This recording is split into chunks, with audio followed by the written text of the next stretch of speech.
ठीक ना, एक बार ना बने, 2 बार ना बने, 3 बार ना बने, 4 बार ना बने, कोई बात ना, देख के बनाएंगे, 5वां बार तो अपने से बनेगा, बस एग्जाम में अपने से बनना चाहिए, बात खत्म। प्रैक्टिस कीजिए, ठीक, याद है ना, पिछले क्लास में कहे थे कि पूरा याद करके आइएगा, याद है? बताता हूँ, बगड़न बाई एक्सटर्नल फोर्स क्या हो जाएगा?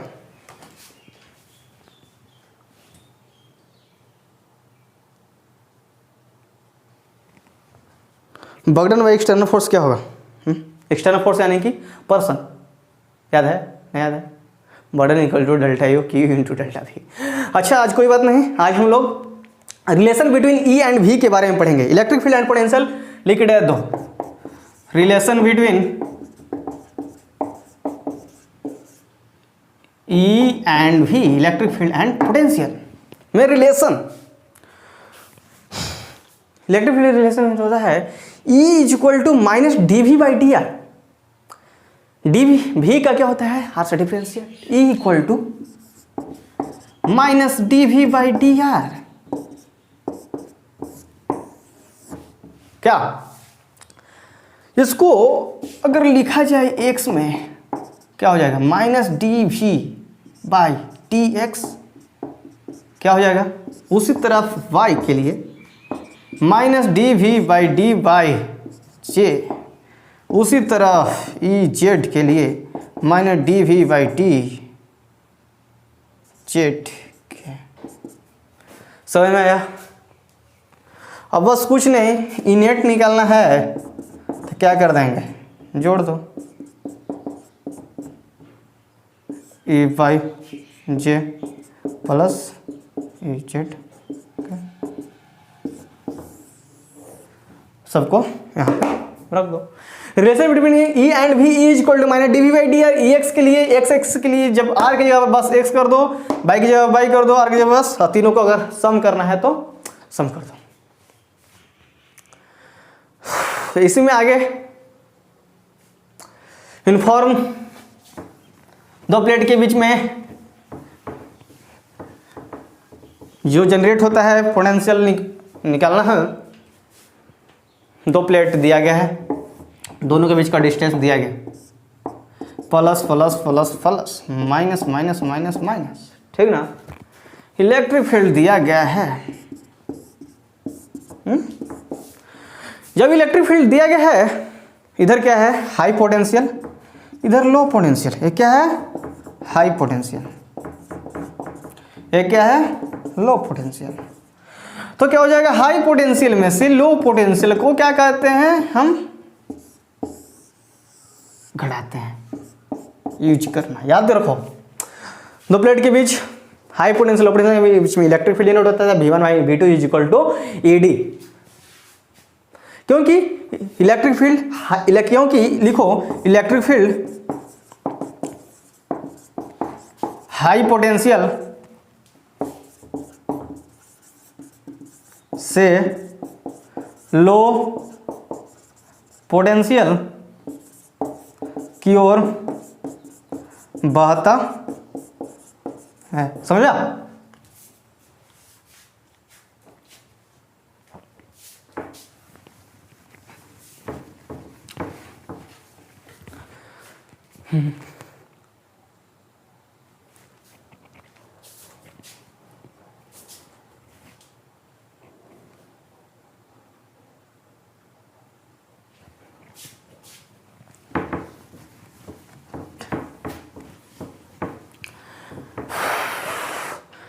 अच्छा, एक एग्जाम्पल,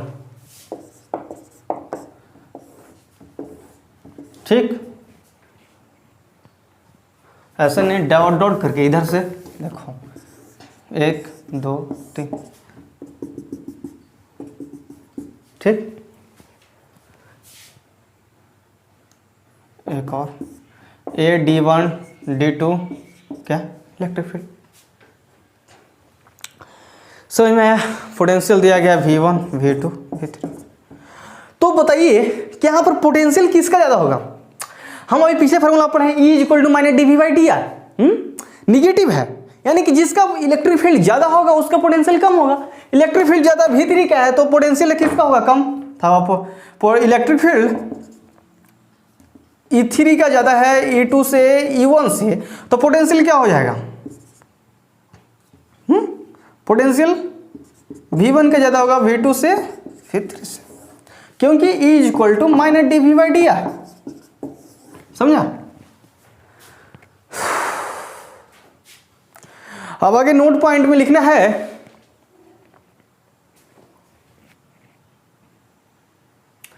अब आगे हमको नोट पॉइंट करके लिखना है। अगर यूनिफॉर्म रहेगा तो हम ऐसे ही कर लेंगे, लेकिन अगर नॉन यूनिफॉर्म रहेगा तो क्या करते हैं, डिस्टेंस देखते हैं, जिसका डिस्टेंस कम उसका इलेक्ट्रिक फील्ड मैक्सिमम।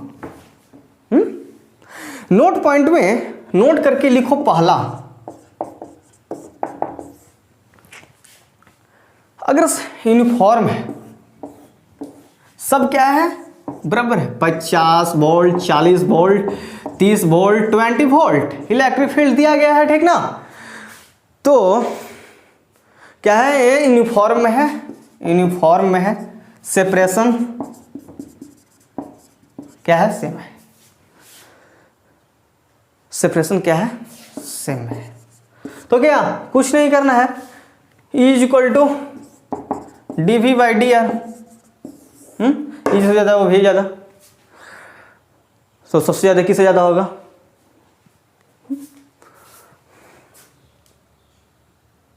समझ में।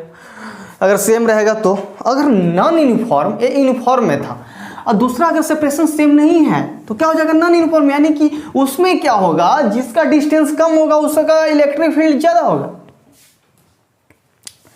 दूसरा नॉन यूनिफॉर्म,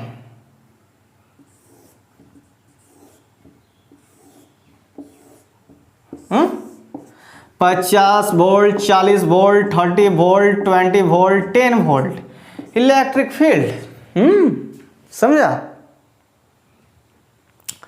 1 2 3 4, हम यहाँ पर सेपरेशन सेम नहीं है, dV/dr, तो जिसका डिस्टेंस क्या हो जाएगा, डिस्टेंस जिसका कम होगा ना, इलेक्ट्रिक फील्ड मैक्सिमम होगा।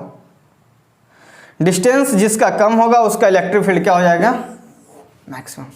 जिसका डिस्टेंस क्या हो जाएगा, तो इसमें क्या डिस्टेंस इसका कम है ना, तो मैक्सिमम इलेक्ट्रिक फील्ड 4 3 2 1। समझा, समझिए, मैंने पूछा है ध्यान से, सम कंसेप्ट वाला, सिर्फ क्वेश्चन बनाने वाला है सब, ठीक ना। हम सोच रहे हैं कि जितने ज़्यादा क्वेश्चन बने, आगे हम क्वेश्चन कराएंगे तो आपको कोई परेशानी ना हो। चलते जैसे पढ़ा रहे हैं बस पढ़ते जाइए और आनंद उठाइए, ठीक ना। अब हम लोग अर्थात समझ में ना, जब दो पोटेंशियल किसका कम होगा तो, अब हम लोग इको पोटेंशियल सरफेस के बारे में पढ़ेंगे। सब इको पोटेंशियल सरफेस लिखकर डैश दो। प्रैक्टिस प्रैक्टिस प्रैक्टिस प्रैक्टिस इतना करो कि क्वेश्चन अपने आप बनने लगे। क्वेश्चन फिजिक्स में 70/70 लाना है भाई, हम हर बार बोल रहे हैं अच्छे से पढ़ो, जो पढ़ा रहे हैं बस पढ़ो, ठीक ना। तो इको पोटेंशियल बड़ा छोटा लिखा जाएगा ना, equipotential surface, equipotential surface लिख के डैश देगा। Surface at which potential is same at everywhere। Equipotential हर जगह क्या हो जाएगा, सरफेस पे क्या हो जाएगा, सेम। क्या dV is equal to minus E D R, dV is equal to minus E D R cos theta. अगर थीटा का वैल्यू अगर 90 डिग्री अगर हम लेते हैं, किसी भी थीटा का वैल्यू अगर हम, इफ थीटा का वैल्यू अगर 90 डिग्री लेते हैं तो कॉस 90 कितना होता है, 0। यानी कि dV इज इक्वल टू 0। क्या समझ में आई मेरी बात? अरे आया भाई, यानी कि भी क्या हो जाएगा, कांस्टेंट। समझ में आई मेरी बात? E is equal to minus dv is equal minus E D R, dv is equal minus E D R cos theta, theta का वैल्यू अगर 90 डिग्री रखते हैं तो dv क्या हो जाएगा 0 यानी कि v कांस्टेंट। एक पोटेंशियल सरफेस हर जगह पर क्या हो जाएगा सेम हो जाएगा, किसी भी स्थान पर क्या हो जाएगा सेम।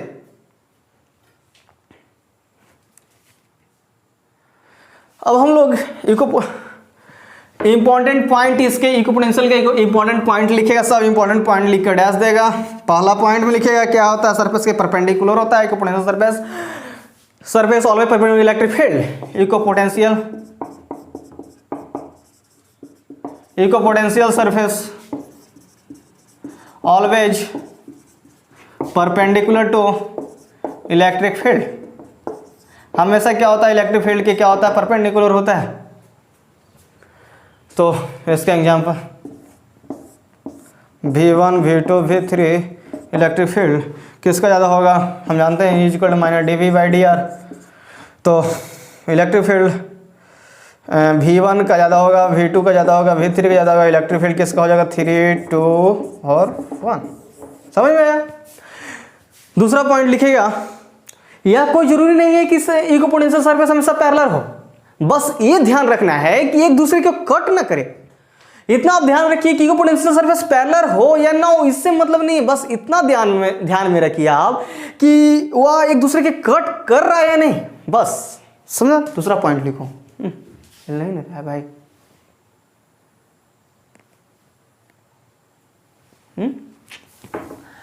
दूसरा पॉइंट लिखो, क्या लिखेगा, कोई जरूरी नहीं है कि इको पोटेंशियल सरफेस पैरेलल ही हो, लेकिन यह बात हमेशा दिमाग में बैठाइए। लिखो दूसरा पॉइंट, यह कोई जरूरी नहीं है कि इको पोटेंशियल सरफेस हमेशा पैरेलल ही हो, बल्कि हमें ये बात का ध्यान रखना है, बल्कि हमें यह बात का ध्यान रखना है कि एक दूसरे को कट ना करे, एक दूसरे को कट ना करे, बस ये बात को हम ध्यान में रखेंगे। इको पोटेंशियल सरफेस के यह कोई जरूरी नहीं है कि इको पोटेंशियल सरफेस पैरेलल नहीं हो, लेकिन ये पक्का हम दिमाग में टाइम रखेंगे कि एक दूसरे को कट ना करे। समझा। अरे भाई समझ में आई मेरी बात, बोलना क्या हो जाएगा, एक दूसरे के कट नहीं करना चाहिए, क्या है रॉन्ग। ठीक। अगला पॉइंट बताएं, इलेक्ट्रिक फील्ड हमेशा परपेंडिकुलर होता है, equipotential surface electric field का क्या होता है परपेंडिकुलर होता है। चौथा पॉइंट लिखो, तीसरा पॉइंट लिखो कि परपेंडिकुलर होता है ना इलेक्ट्रिक फील्ड। लिखो तीसरा point, electric field always perpendicular to electric field always perpendicular to equipotential surface है। और जैसे में देखो इको पोटेंशियल सरफेस क्या होता है, हमेशा पैरेलल होगा, परपेंडिकुलर इको पोटेंशियल सरफेस है ना। यहाँ पे ऐसा इलेक्ट्रिक फील्ड, ऐसा क्या है इलेक्ट्रिक फील्ड। चौथा पॉइंट लिखो कि electric field inside the closed loop is 0, किसी भी कंडक्टर में क्या होता है। तो चौथा point, electric field inside the conductor या मेटल इज 0, क्या होता है 0। एक बात ध्यान में रखो, इधर से इधर is equal to E dash millisecond में परिवर्तन हो जाता है, थोड़ा सा भी टाइम नहीं लगता है भाई एक दूसरे में बदलने के लिए, मिली सेकेंड भी टाइम नहीं लगता है, ठीक ना। आपस में एक दूसरे में बदलने के लिए, इधर नेगेटिव इधर पॉजिटिव, बदलने के लिए इस कंसेप्ट से इक्विपोटेंशियल सरफेस से पूछा है IIT 15, 10, 12 में पूछा है, CBSE में भी पूछा है, NCERT में दिया गया है, SC वर्मा में भी दिया गया है, ध्यान रखना। अब हम लोग इलेक्ट्रिक डायपोल के बारे में पढ़ेंगे। इलेक्ट्रिक डायपोल है क्या? Pairs of equal and opposite charges, क्या distance, pair of equal and opposite charges separate by a small distance, है ना। सब इलेक्ट्रिक डायपोल लिख के डैश देगा आज। इलेक्ट्रिक डायपोल लिख के सब डैश देगा।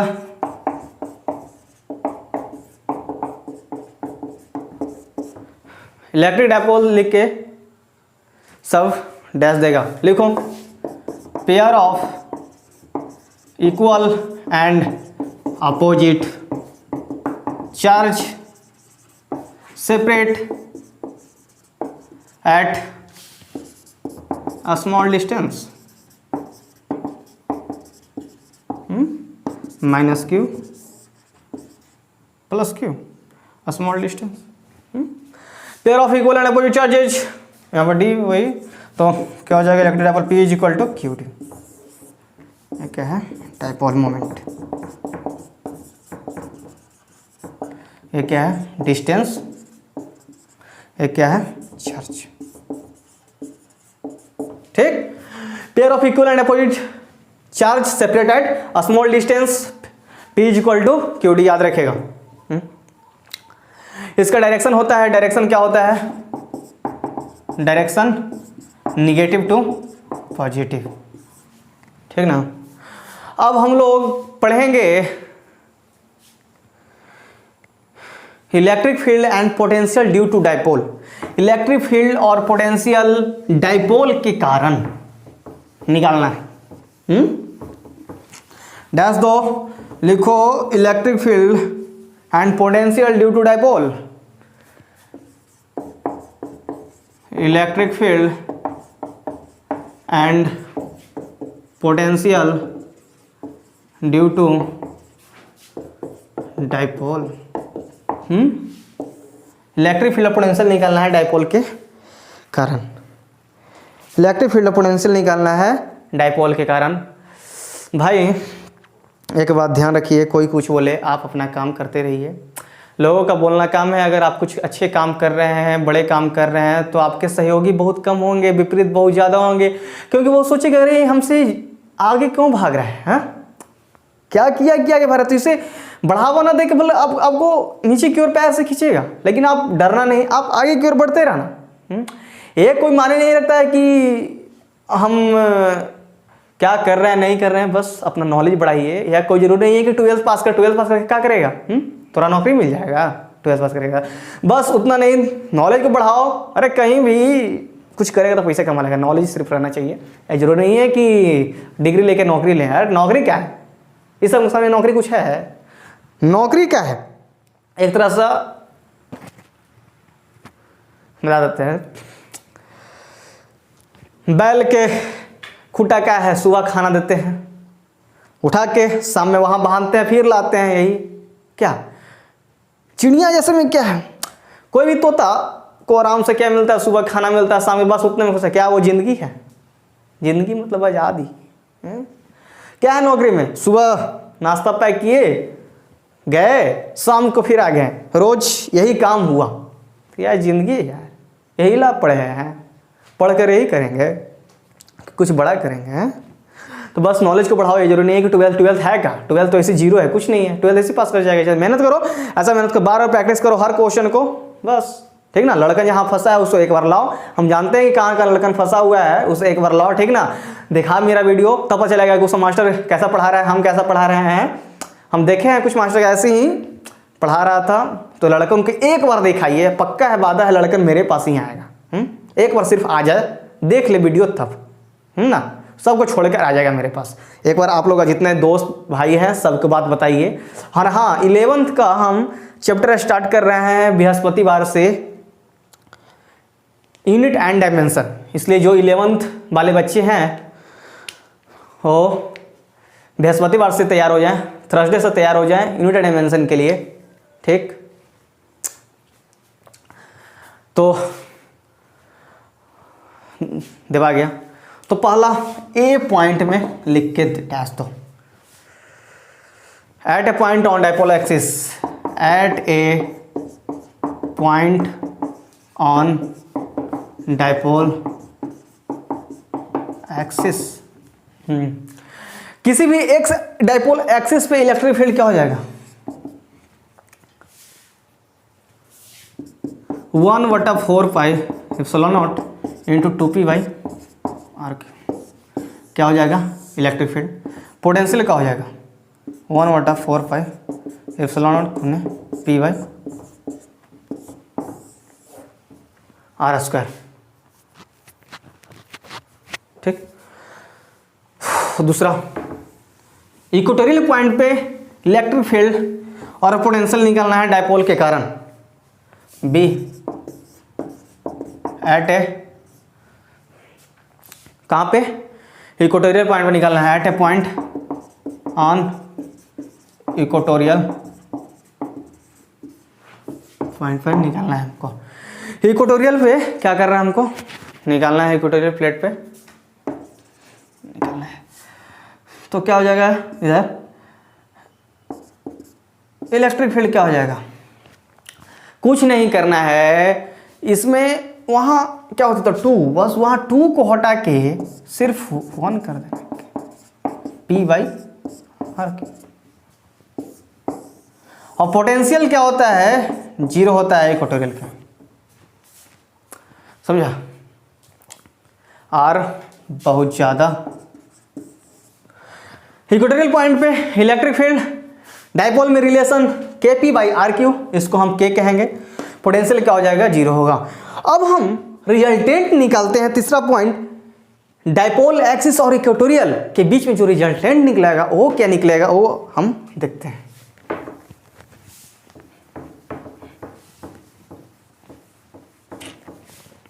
सी, पोटेंशियल निकालने के लिए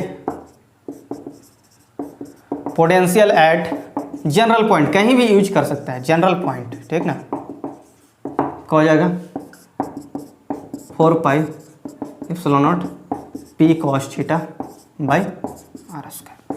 थीटा का वैल्यू रखते जाना, निकलते जाए, जनरल पॉइंट कहीं भी यूज कर सकते, kp by cos theta by R square. तीसरा डाइपोल एक्सिस इक्वेटोरियल के बीच में जो रिजल्टेंट निकलेगा उसका क्या होगा रिलेशन, सी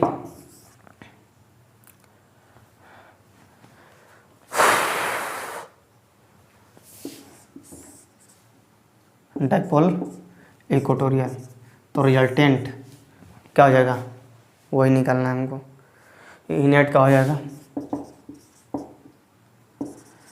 के P by R Q, K P by R Q into square root of 3 cos square root of 3 cos square theta plus 1 tan phi is equal to tan phi is equal to tan theta by 2, यहाँ theta,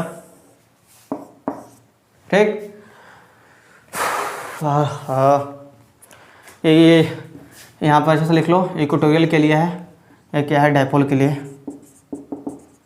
net के P by are को 3 cos theta plus 1, ये सब JEE मैंने पूछेगा, ठीक ना भाई, ये सब जेई मैंने पूछेगा, नेट में पूछेगा, बोर्ड में ये सब बहुत कम पूछता है। हाँ इस बार पूछ दिया था, पिछले वाला जो बताया ना dipole electric field dipole axis पे, वो वाला पूछा था पिछले साल 2019 में, बिहार में 5 मार्क्स से पूछा था।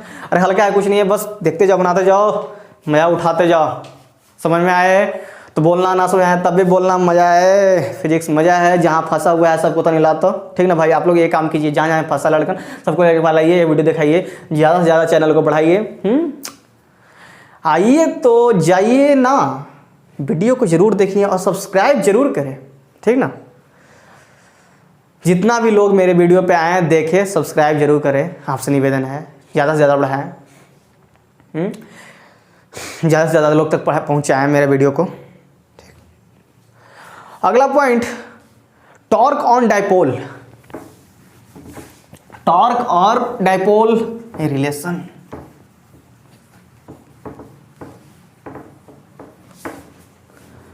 टॉर्क ऑन डाइपोल,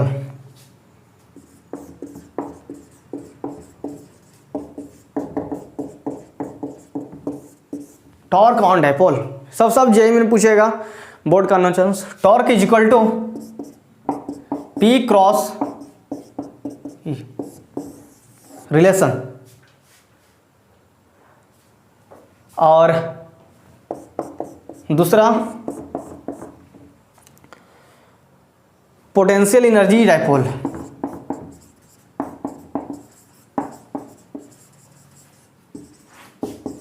में relation U is equal to minus P E, या लिख सकते हैं minus P E cos theta. यहाँ वेक्टर था, हट जाएगा, तो U equal to minus P E cos theta. अब तीसरा बगडन में और डाइपोल में रिलेशन निकालना है, ठीक ना।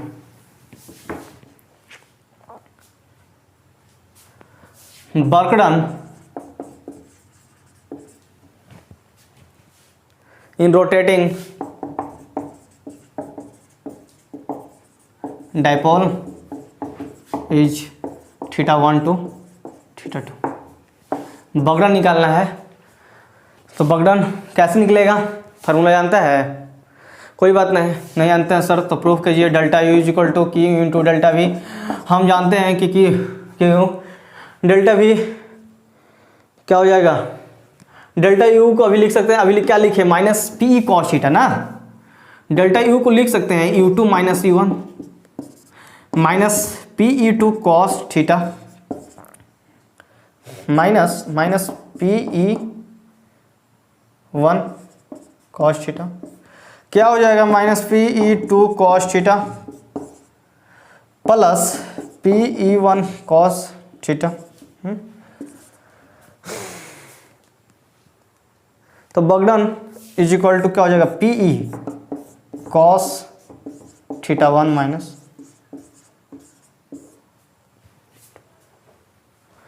बगडन इज इक्वल टू क्या हो जाएगा,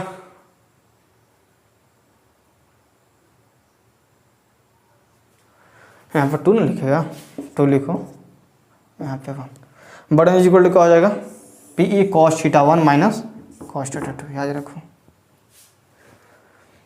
अब अगला पॉइंट नोट करके लिखना, अगर इसमें थीटा का वैल्यू अगर 0 होता है तो क्या स्टेबल होगा कि अनस्टेबल।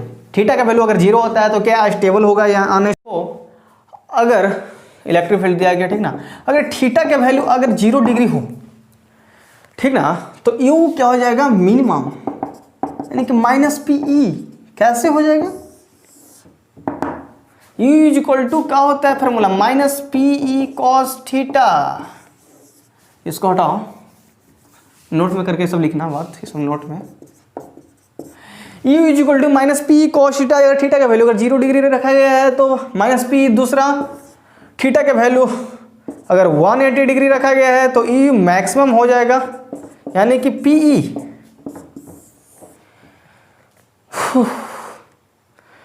एक क्या हो जाएगा, माइनस पी क्या है, एक प्रकार का स्टेबल इक्विलिब्रियम में हो जाएगा। एक क्या हो जाएगा, अनस्टेबल। समझ में आया? अब थोड़ा सा ऑसिलेशन ऑफ डाइपोल लिख के डायस दो।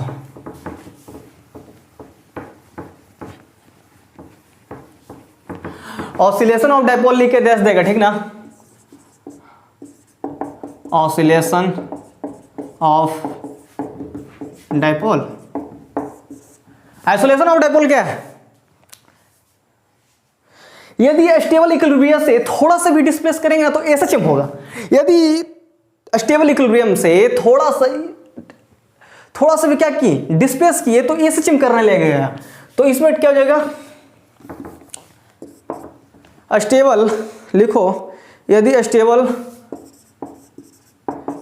पॉइंट से पोजीशन से, यदि स्टेबल पोजीशन से थोड़ा सा भी डिस्प्लेस करेंगे तो एसएचएम करने लगेगा। थोड़ा सा भी अगर डिस्प्लेस करेंगे ना तो एसएचएम करने लगेगा। टॉर्क इज इक्वल टू क्या हो जाएगा, 2 pi into square root of I by P. ये क्या है, मोमेंट ऑफ इनर्शिया, जो हम लोग रोटेशन मोशन में पढ़ेंगे। 11th का चैप्टर है इलेक्ट्रिक फील्ड, डाइपोल मोमेंट। ये क्या है, डाइपोल मोमेंट। ये क्या है, इलेक्ट्रिक फील्ड।